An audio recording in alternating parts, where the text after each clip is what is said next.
Tamlika kemudian berkata, "Hai saudara-saudara, aku sajalah yang berangkat untuk mendapatkan makanan. Tetapi hai pengembala, berikanlah bajumu kepadaku dan ambillah bajuku ini." Setelah Tamlika memakai baju pengembala, ia pun berangkat menuju ke kota. Sepanjang jalan ia melewati tempat-tempat yang sama sekali belum pernah dikenalnya, melalui jalan-jalan yang belum pernah diketahui. Setibanya dekat pintu gerbang kota, ia melihat bendera hijau berkibar di angkasa bertuliskan, "Tiada Tuhan selain Allah dan Isa adalah Roh Allah." Tamlika berhenti sejenak memandang bendera itu sambil mengusap-usap mata, lalu berkata seorang diri, "Kusangka aku ini masih tidur." Setelah agak lama memandang dan mengamat-ngamati bendera, ia meneruskan perjalanan memasuki kota. Dilihatnya banyak orang sedang membaca Injil di kota itu. Ia berjalan dengan orang-orang yang belum pernah dia kenal. Setibanya di sebuah pasar, ia bertanya kepada seorang penjajah roti, "Hai tukang roti, apakah nama kota kalian ini?" "Apesus," sahut penjual roti itu. "Siapakah nama raja kalian?" tanya Tamlika lagi. "Abdurrahman," jawab penjual roti.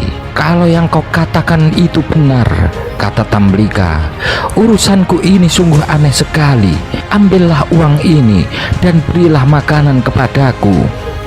Melihat uang itu, penjual roti keheranan, karena uang yang dibawa Tamlika itu uang zaman lampau yang ukurannya lebih besar dan lebih berat.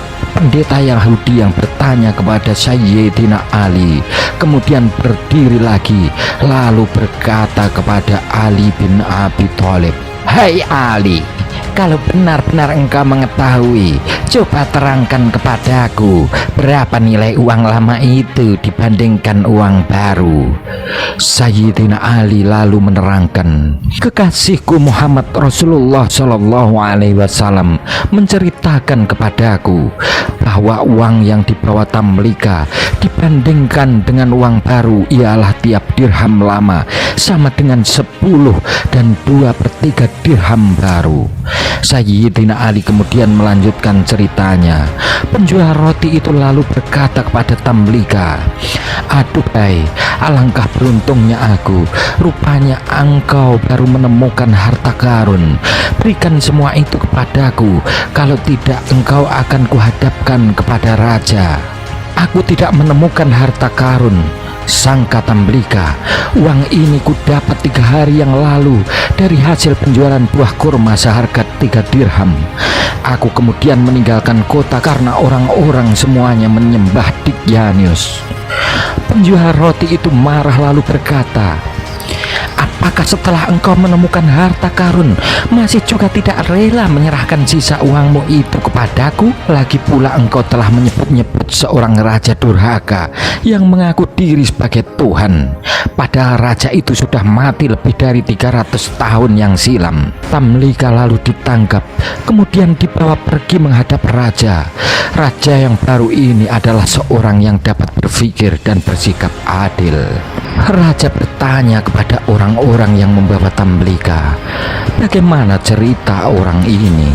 "Dia menemukan harta karun," jawab orang-orang yang membawanya. Raja berkata, "Engkau tak perlu takut. Nabi Isa alaihissalam memerintahkan supaya kami hanya memungut 1/5 saja dari harta karun itu. Serahkanlah yang 1/5 itu kepadaku dan selanjutnya engkau akan selamat." Tamlika menjawab, "Tuanku, aku sama sekali tidak menemukan harta karun. Aku adalah penduduk kota ini." Raja bertanya sambil keheranan, "Engkau penduduk kota ini?" "Iya benar," sahut Tamlika. "Adakah orang yang kau kenal?" tanya raja lagi. "Iya ada," jawab Tamlika. "Coba sebutkan siapa namanya," perintah raja. Tamlika lalu menyebut nama-nama kurang lebih 1000 orang, tetapi tak ada satu nama pun yang dikenal oleh raja atau oleh orang lain yang hadir mendengarkan. Mereka berkata, semua itu bukan orang-orang yang hidup di zaman kita sekarang. Tapi apakah engkau mempunyai rumah di kota ini?" "Ya tuanku," jawab Tamlika. "Utuslah seseorang menyertai aku." Raja kemudian memerintahkan beberapa orang menyertai Tamlika pergi. Oleh Tamlika, mereka diajak menuju ke sebuah rumah yang paling tinggi di kota itu. Setibanya di sana, Tamlika berkata kepada orang yang mengiringinya, "Inilah rumahku." Pintu rumah itu lalu diketuk. Keluarlah seorang lelaki yang sudah sangat lanjut usia. Sepasang alis di bawah keningnya sudah sedemikian putih dan mengkerut, hampir menutupi mata karena sudah terlampau tua. Ia terperanjat ketakutan, lalu bertanya kepada orang-orang yang datang, "Kalian ada perlu apa?" Utusan raja yang menyertai Tamlika menyahut, "Orang muda ini mengaku rumah ini adalah rumahnya." Orang tua itu marah memandang kepada Tamlika. Sambil mengamat-amati ia bertanya, "Siapa namamu?" "Aku Tamlika, anak Filistin." Orang tua itu lalu berkata, "Coba ulangi lagi." Tamlika menyebut lagi dengan namanya. Tiba-tiba orang tua itu bertekuk lutut di hadapan kaki Tamlika sambil berucap, "Ini adalah datuku. Demi Allah, ia salah seorang di antara orang-orang yang melarikan diri dari Dykjanius, Raja Durhaka." Kemudian diteruskannya dengan suara terharu, "Ia lari berlindung kepada Yang Maha Perkasa, Pencipta langit dan bumi. Nabi kita Isa alaihissalam dahulu telah memberitahukan kisah mereka kepada kita dan mengatakan bahwa mereka itu akan hidup kembali." Peristiwa yang terjadi di rumah orang tua itu kemudian dilaporkan kepada raja. Dengan menunggang kuda, raja segera berangkat menuju ke tempat Tamlika yang sedang berada di rumah orang tua itu tadi. Setelah melihat Tamlika, raja segera turun dari kuda. Oleh raja,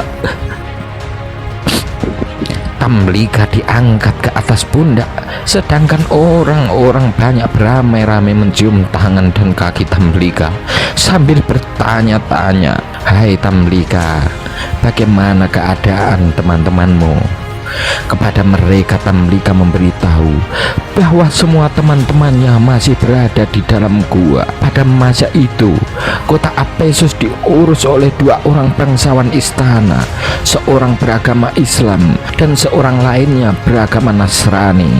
2 orang bangsawan itu bersama pengikutnya masing-masing pergi membawa Tamlika menuju gua. Demikian Sayyidina Ali melanjutkan ceritanya. Teman-teman Tamlika semuanya berada di dalam gua itu.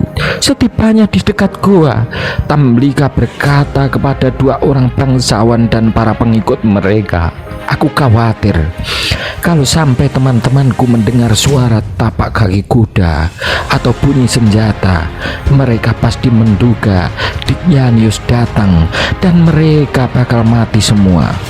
Oleh karena itu kalian berhenti saja di sini. Biarlah aku sendiri yang akan menemui dan memberitahu mereka." Semua berhenti menunggu dan Tamlika masuk seorang diri ke dalam gua. Melihat Tamlika datang, teman-temannya berdiri kegirangan dan Tamlika dipeluknya kuat-kuat.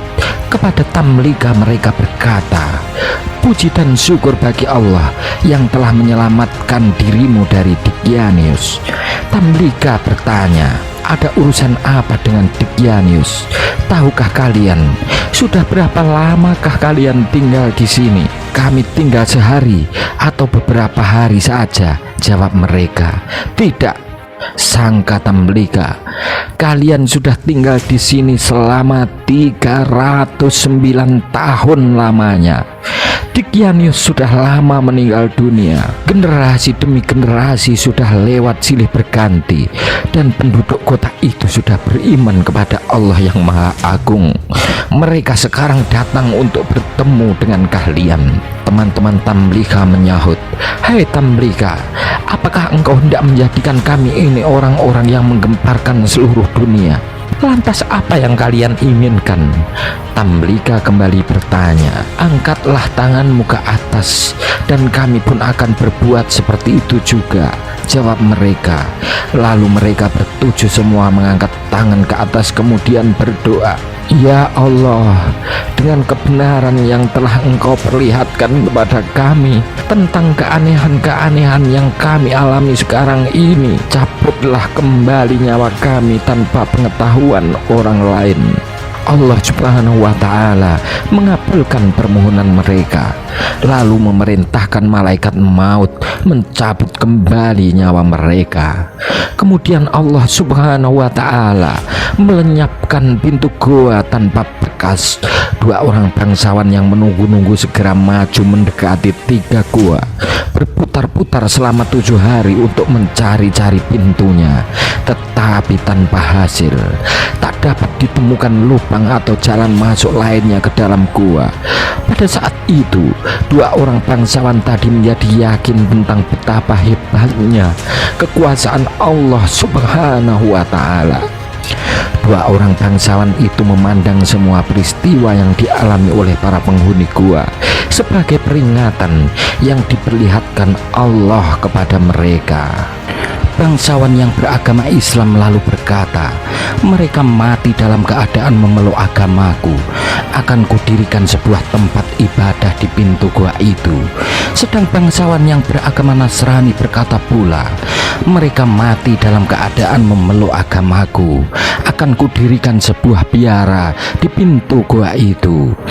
Dua orang bangsawan itu bertengkar, dan setelah melalui pertikaian senjata, akhirnya bangsawan Nasrani terkalahkan oleh bangsawan yang beragama Islam. Dengan terjadinya peristiwa tersebut, maka Allah Subhanahu wa Ta'ala berfirman, "Dan begitulah kami menyerempakkan mereka, supaya mereka mengetahui bahwa janji Allah adalah benar, dan bahwa saat itu tidak ada keraguan padanya."